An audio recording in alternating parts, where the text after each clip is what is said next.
ఇంట్లో కలశం ఎలా పెట్టుకోవాలి, ఏ విధంగా కలశం పెట్టుకున్నట్లయితే లక్ష్మీ అనుగ్రహం కలుగుతుంది, కలశంలో ఏ ఏ మంగళ ద్రవ్యాలు వేయాలి అని చాలామంది అడిగారు.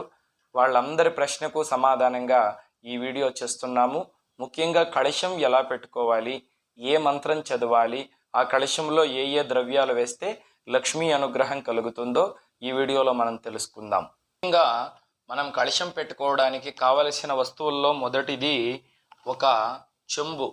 అది ఇత్తడి చెంబు అయినా పర్వాలేదు, రాగి చెంబు అయినా పర్వాలేదు, వెండి చెంబు అయినా పర్వాలేదు.